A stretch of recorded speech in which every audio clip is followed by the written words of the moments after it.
할렐루야. 7월 20일 화요일입니다. 시편 12편 1절부터 8절까지 말씀을 통해 은혜 나누도록 하겠습니다. 여호와여 도우소서. 경건한 자가 끊어지며 충실한 자들이 인생 중에 없어지나이다. 그들이 이웃에게 각기 거짓을 말하며 아첨하는 입술과 두 마음으로 말하는도다. 여호와께서 모든 아첨하는 입술과 자랑하는 혀를 끊으시리니 그들이 말하기를 우리의 혀가 이기리라. 우리 입술은 우리 것이니 우리를 주관할 자 누구리요 하미로다. 여호와의 말씀에 가련한 자들의 놀림과 궁핍한 자들의 탄식으로 말미암아 내가 이제 일어나 그가 원하는 안전한 지대에 두리라 하시도다. 여호와의 말씀은 순결하며 흙 도가니에 7번 단련한 은 같도다. 여호와여 그들을 지키사 이 세대로부터 영원까지 보존하시리이다. 비열함이 인생 중에 높임을 받을 때에 악인들이 곳곳에 날뛰는도다. 아멘. 감사합니다. 자, 그동안 출애굽기 말씀 묵상을 해오던 것을 이제 어제로 마무리하고 오늘부터 다시 시편 묵상이 이어집니다. 시편은 잘 아시는 것처럼 아주 깁니다. 1편부터 150편까지 그렇게 이제 많은 시편들이 엮여 있습니다. 우리는 지난번에 시편 1편부터 11편까지의 그 시편들을 이미 한번 묵상을 했었고요. 이제 출애굽기 묵상 이후에 다시 이어서 시편 12편 말씀부터 묵상을 또한 이어나가도록 하겠습니다. 시편 12편, 13편, 14편 다 분량이 그렇게 길지 않은 그런 시편들이고요. 시편의 그 내용이 대부분 탄원의 시입니다. 앞부분에 시편 1편과 2편, 8편을 제외하고 앞부분의 다른 시편들도 대부분 탄원의 시편들이었죠. 시편에는 탄원의 시편이 참 많이 나타나고 있습니다.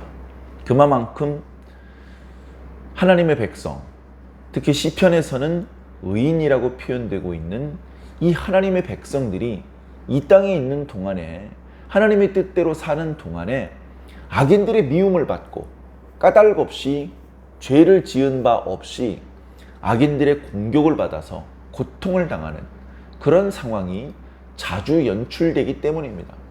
그 상황이 되면 이 의인들은 하나님의 이름을 부릅니다. 하나님이시여. 그러면서 자신이 당하고 있는 이 고통스러운 일, 이 억울한 일에 대하여서 하나님 앞에 탄식을 합니다. 그리고 곧바로 이런 억울함과 이런 고통으로부터 자신을 건져줄 것을 간구하죠. 그런 다음에 아직 그 어려움이 해결되지 않았다 하더라도 하나님을 믿는 믿음의 고백, 신앙의 고백, 하나님께서 반드시 내 기도를 들어주실 것이다. 하나님께서 반드시 나를 구원해 주실 것이라고 하는 분명한 믿음의 고백이 이 탄원의 시편에 나타나고 있는 것이죠. 그래서 그때도 그 시편들을 묵상하면서 이 시편들을 빛나게 하고 아름답게 하고 우리도 이 시편과 같은 내용으로 기도하게 만드는 힘은 바로 그 고백에 있다. 문제가 해결된 다음에 감사합니다. 이렇게 말하는 것은 뭐 대단할 것도 없죠. 그러나 문제가 해결되지 않았는데 문제가 언제 해결될지도 기약이 없고 문제가 점점 더 힘들어져만 가고 있는데도 불구하고 낙심하거나 조바심 내지 않고 반드시 내 기도를 하나님께서 들어주실 것이다. 반드시 하나님께서 나를 구원해 주실 것이라 확신하고 하나님께 미리 감사하고 하나님께 미리 찬양을 하는 그 모습이야말로 우리가 본받아야 되고 우리가 달성해야 되는 믿음의 경지가 아닐까, 그런 말씀을, 그런 은혜를 나누었던 기억이 납니다. 자, 오늘 말씀도 탄원의 시편이기 때문에 비슷한 분위기가 연출됩니다. 악인들이 있습니다. 오늘 본문에는 그들이라고 표현하고 있습니다. 그런가 하면 지금 하나님 앞에 탄원의 기도를 올리고 있는 의인들이 있죠. 그 의인들을 오늘 본문에는 1절에 경건한 자, 또 충실한 자들이라고 표현하고 있고요. 저 아래 5절에 보니까 가련한 자들, 궁핍한 자들이라고 또한 표현하고 있습니다. 하나님의 뜻대로 사는 경건한 자이죠. 하나님의 말씀을 지키는 일에 충실하게 살기 위해 노력하는 자들입니다. 그런데 그렇게 살다 보니 악인들의 괴롭힘을 당해서 가련한 자가 되어 가고 있습니다. 악인들은 의인들을 가련히 보지 않습니다. 그러나 의인들을 사랑하시는 하나님께서 의인들을 가련히 보고 계신 것이죠. 그리고 그들은 그렇게 악인들의 괴롭힘을 받는 과정에서 궁핍한 자가 되어가고 있습니다. 하나님의 뜻대로 사는 자가, 의롭고 정직하게 사는 자가 세상에서 큰 부자가 되기란 어려운 일입니다. 세상은 그 돌아가는 시스템 자체가 망가져 버렸기 때문에 정직한 방법으로는 부자가 될 수 없습니다. 성실히 땀 흘려 일하는 것으로는 부자가 되기 어렵다고 모두들 말하고 있습니다. 세상에서는 오히려 너무 정직하면 안 되고 뭔가 불의하고 부조리한 방법을 동원해야만 큰 부자가 될 수 있다. 그렇게 모두들 이야기하고 있습니다. 성경에 보면 하나님 편에 있던 의인들이 부자가 별로 없었습니다. 목사님, 욥이 부자였잖아요. 욥이. 맞습니다. 욥 부자였습니다. 큰 부자였죠. 아브라함도 한때 엄청 부자였고요. 그 아브라함의 유산을 독차지했던 이삭, 게다가 농사를 하는데 대풍작이 거듭되어서 거부가 되었다고까지 표현되고 있는 이삭도 부자였죠. 야곱은요, 큰 떼를 2떼나 거느리고 다니는 부자였죠, 물론. 그러나 성경에 그런 의인이면서 부자인 자는 많지 않습니다. 의인이면서 부자인 그 소수의 무리들은 하나님께서 뜻한 바 있으셔서 하나님의 의도에 의해서 부자가 된 것입니다. 그들도 평생 부자였던 것은 아닙니다.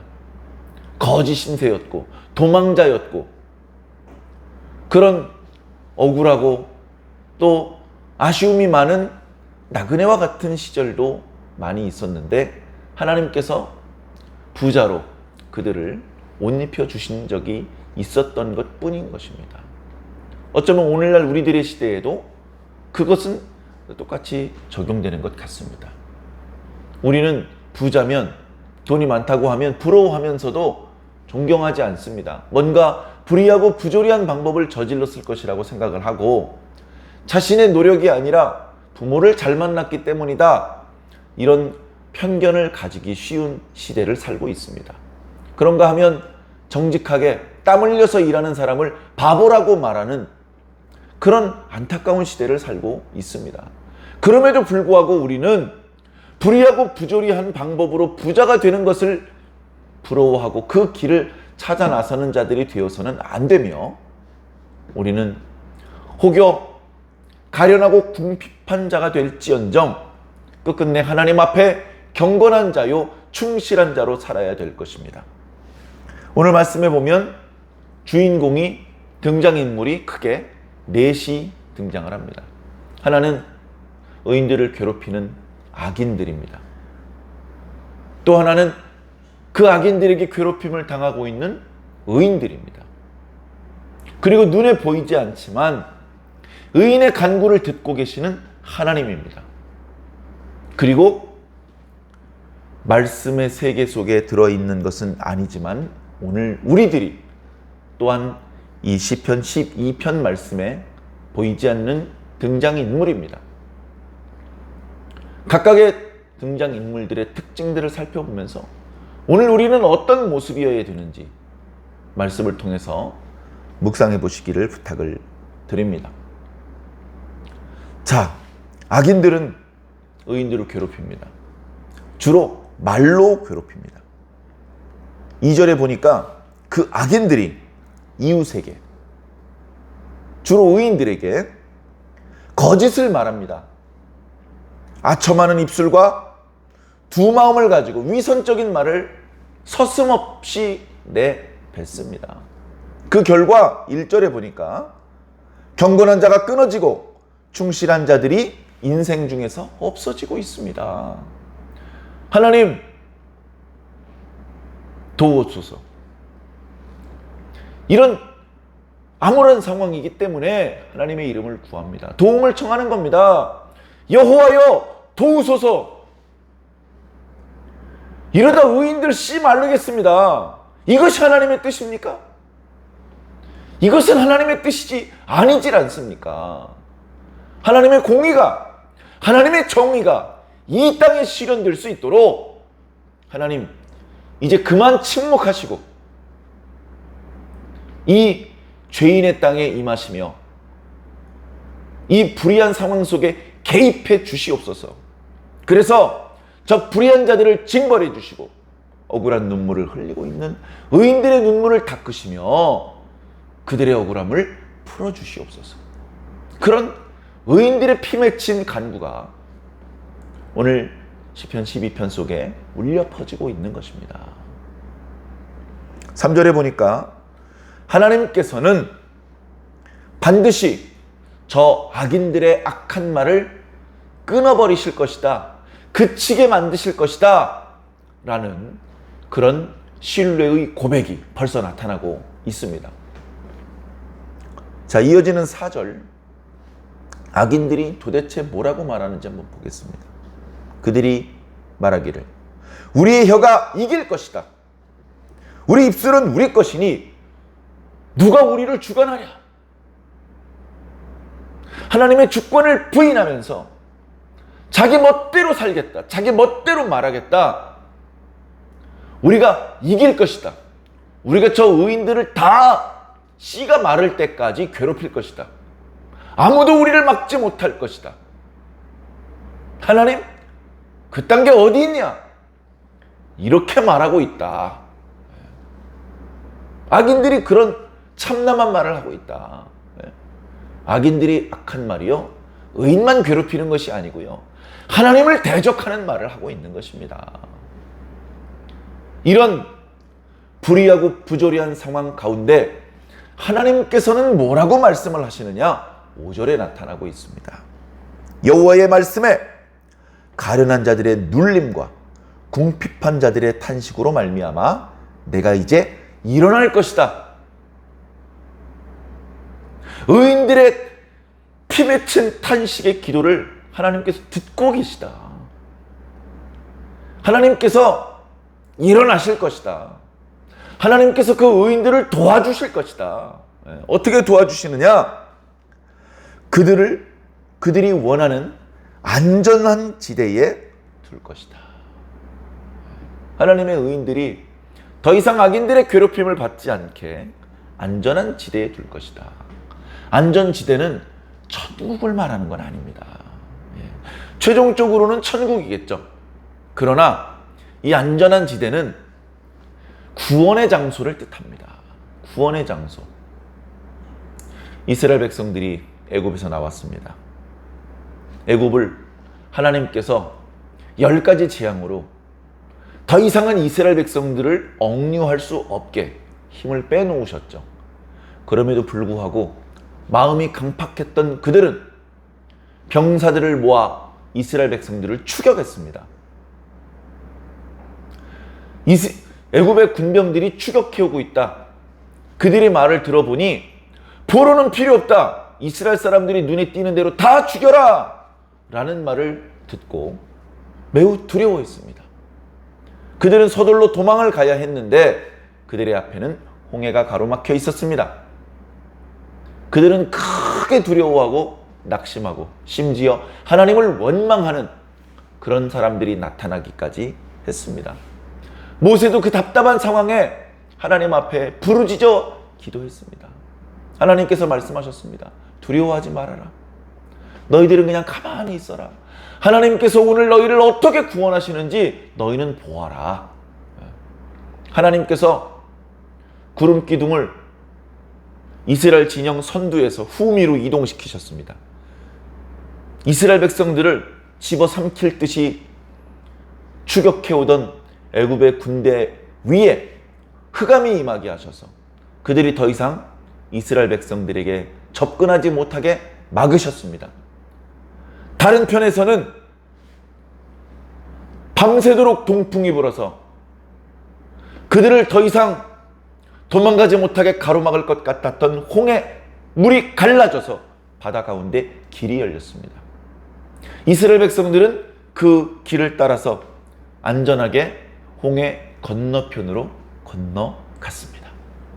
이스라엘 백성들이 거의 건너갈 때쯤 애굽 군병들에게 임했던 흑암을 하나님께서 거두셨습니다.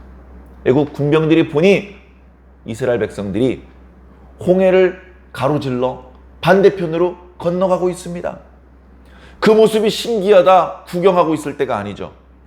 저 뒤를 추격해서 저 이스라엘 사람들을 다 죽이고 우리 애굽 사람들이 당한 이 고통과 그 원수를 갚자. 그렇게 애굽의 군대들이 홍해를 향해서 진격했습니다.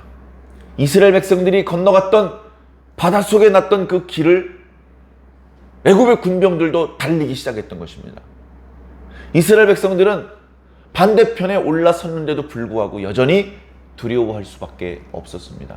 바로 그때 홍해의 갈라졌던 그 물이 다시 하나로 합쳐지면서 그 가운데 있던 애굽 병사들을 수장시켜 버렸습니다.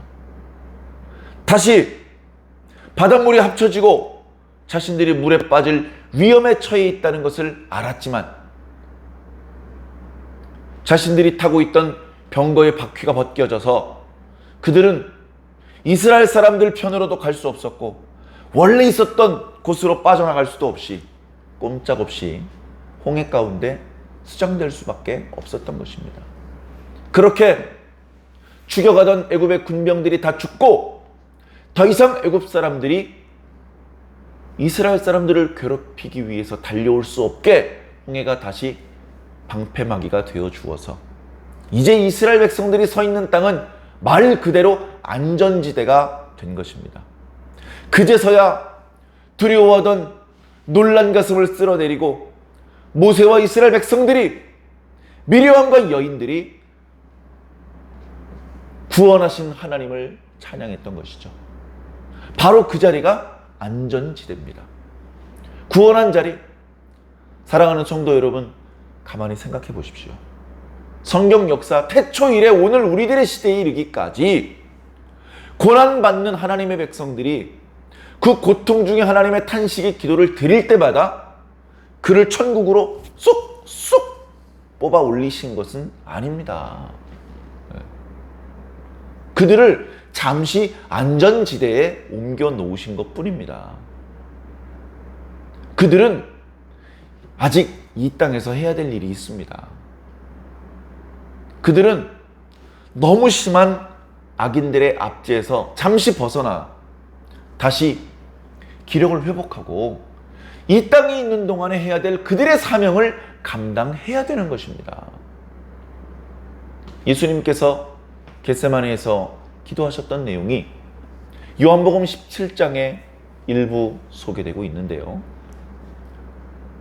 자신은 하나님께 올라가지만 이 땅에 남겨질 자신의 제자들, 그리고 제자의 제자들, 그러니까 성도들이죠. 이 세상에 남겨질 그들을 위한 주님의 기도가 소개되고 있습니다. 주여, 저희를 진리로 거룩하게 하옵소서. 아버지의 말씀은 진리입니다. 그 진리로 이들을 거룩하게 하시고 그 진리로 이들을 보호하여 주시옵소서, 지켜주시옵소서. 제가 이것을 하나님 앞에 간구하는 것은 이들을 데려가 달라고 간구하는 것이 아닙니다. 주여, 이들이 제가 떠나고 나면 얼마나 두려워하고 얼마나 큰 핍박 가운데 고통을 당하겠습니까? 주여, 차라리 이들을 천국으로 데려가 주시옵소서. 예수님은 그렇게 기도한 것이 아닙니다. 주여, 이들을 거룩하게 만들어 주시고 이들을 강하게 만들어 주셔서 이들을 이 세상 가운데 보존되게 하여 주시옵소서. 천국으로 다 데려가 버리면 이 땅에 누가 남아서 하나님의 뜻을 드러냅니까? 이 땅에 누가 남아서 등대와 신호등의 역할을 감당합니까? 이 땅에 누가 남아서 하나님의 뜻을 선포할 수 있겠습니까? 여전히 세상에는 악인들이 많이 있고, 잠시 고난을 모면했다 하더라도, 잠시 큰 위기를 피하여 보존되었다 할지라도 또 다른 고난을 당할 수밖에 없는 것이 이 세상이지만, 그럼에도 불구하고 이 세상에 있는 의인들을 다 하나님 나라로 데려가 버리지 않습니다. 태초 이래로 오늘 우리들의 시대까지 하나님은 그렇게 하지 않으셨습니다. 성경을 많이 읽었던 성도들이 저한테 쫓아와서, 목사님, 에녹, 엘리야, 하나님께서 중간에 당신의 세계로 데려가신 사람이 여기 이렇게 있잖아요. 그들의 사명이 다 있기 때문에 그렇습니다. 그들의 사명이 다 있기 때문에, 그들이 이 땅에 있는 동안에 해야 될, 감당해야 될 하나님께서 분부하셨던 그 역할과 사명이 다 했기 때문에 데려가신 것이죠. 에녹을 그때 안 데려가셨으면 노아의 홍수에 죽임을 당했어야 한단 말입니까? 엘리야를 그때 안 데려가셨으면 엘리사는 언제 일을 합니까? 모세가 그때 떠나지 않았으면 여호수아는 어떡합니까? 한 시대에 그에게 주셨던 사명이 다했을 때 하나님께서는 그를 데려가시고 그 다음 시대에 당신의 일꾼을 통해서 일하셨던 것이죠. 그러나 더 많은 경우 하나님께서 당신의 세계로 데려가시기보다 이 땅에 있으면서 고난을 무릅쓰고 하나님의 뜻을 준행하다가 흙으로 돌아가는 의인들이 대부분입니다. 그것을 하나님께서 불의하다, 하나님께서 일을 잘 못 처리하시고 계시다, 이렇게 함부로 말씀하지 않으시기를 바랍니다. 사랑하는 성도 여러분, 오늘 우리는 우리들의 시대에 우리 각자에게 주어져 있는 사명에 집중하고 그 사명에 충실할 뿐입니다. 자, 그렇게 악인들은 말로써 의인들을 압제하고 하나님을 대적하고 있습니다. 그런데 의인들은 그 악인들과, 야 임마 너희들 왜 우리 욕해, 우리가 뭘 잘못했다고, 이렇게 악인들을 대적하고 악인들과 실갱이하지 않습니다. 의인들은 악인 때문에 받은 상처를 끌어안고 하나님 앞에 나아갑니다. 악인을 상대하지 않고 하나님을 상대합니다. 하나님, 이러다 의인들 씨마르겠습니다.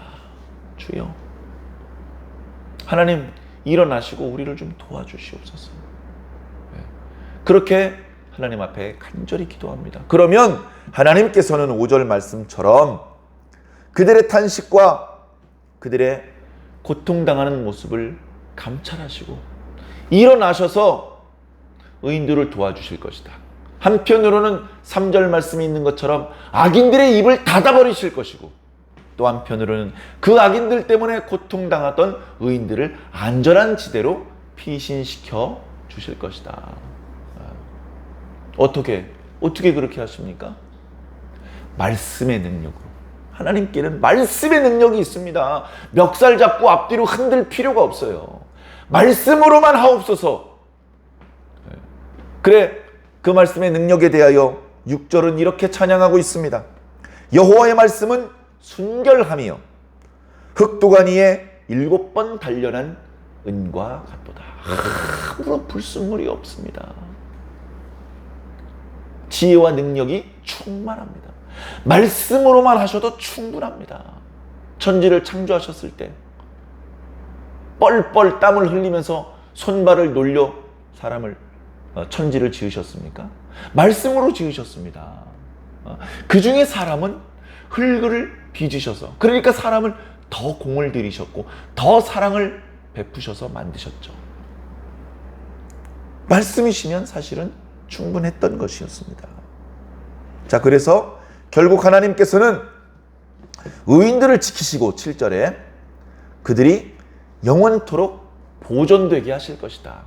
씨가 마르거나 끊어지지 않고, 물론 그 의인 한 명은 자신의 수명을 다하면 다시 흙으로 돌아가야 되겠지만, 그 의인이 이 땅에 있는 동안에 하나님을 드러내며 하나님의 말씀을 선포함으로 또 다른 의인들이 양성되고, 이 땅에 의인들의 씨가 마르지 않게, 이 땅에 계속해서 하나님의 도가 계승될 수 있도록 하나님께서 역사해 주실 것이다. 하나님께서 그런 의로운 행동을 하시는 동안에도 8절에 보니 악인들은 곳곳에서 날뛰면서 악한 일을 저지르게 될 것을 또한 이야기하고 있습니다. 자, 악인들은 의인을 괴롭히고 하나님을 대적합니다. 의인들은 악인을 상대하지 않고 하나님을 상대하며 하나님께 간곡한 탄식과 탄원의 기도를 올려드립니다. 하나님께서는 그 의인들의 기도를 들으시고 그 의인들을 안전지대에 두시며 악인들의 입을 닫게 만드십니다. 그렇다면 오늘 우리들은 어떤 모습으로 살아야 될까요? 바로 의인의 모습으로 살아야죠. 우리가 하나님은 아니잖아요. 우리가 감히 하나님의 역할을 하려고 하면 안 됩니다. 악인을 부러워하면 더 안 되죠. 우리는 오직 의인의 방법으로 살아야 됩니다. 하나님 앞에 경건한 자로, 하나님의 말씀을 지키는 데 충실한 자로, 그 과정에서 가련해지더라도, 궁핍해지더라도 개의치 않고 끝끝내 하나님만을 고집하는 진돗개와 같은 모습으로 살아야 될 줄로 믿습니다. 사랑하는 성도 여러분, 날씨가 많이 덥습니다. 또 일상에 여러 가지 공부하는 일이나 또는 여러 생업의 일 만만치 않습니다. 더더군다나 코로나 시대에 사회적 거리두기 때문에 더 어려움이 많죠. 그 어려움이 한두 가지가 아니고 그 어려움의 그 크기가 감당하기 어려운 지경이죠. 그럼에도 불구하고 원망하고 싸우고 그러지 말고 그 모든 아픔을 안고 하나님 앞에 나오십시오. 이렇게 새벽에 하나님께 나와서 말씀을 듣고 하나님 앞에 기도할 수 있는 것은 축복입니다. 아직 아무 문제도 해결되지 않았지만 여전히 기도하고 일어나 나가봤자 여전히 어려운 상황은 그대로인 것 같지만 그럼에도 불구하고 우리가 하나님의 이름을 부르며 탄식할 수 있는 것은 축복입니다. 사랑하는 성도 여러분, 하나님께서 살아계신 것을 믿으시고 하나님께서 의로우셔서 의인들의 기도를 듣고 계신 것을 믿으시며 그 하나님께서 일어나셔서 의인들을 안전지대에 두실 것을 늘 믿으시며 그 믿음으로 이 약한 세상 가운데 위축되지 않고 계속해서 하나님의 뜻을 드러내는 삶을 살아주시기를 주님 이름으로 간절히 부탁을 드립니다.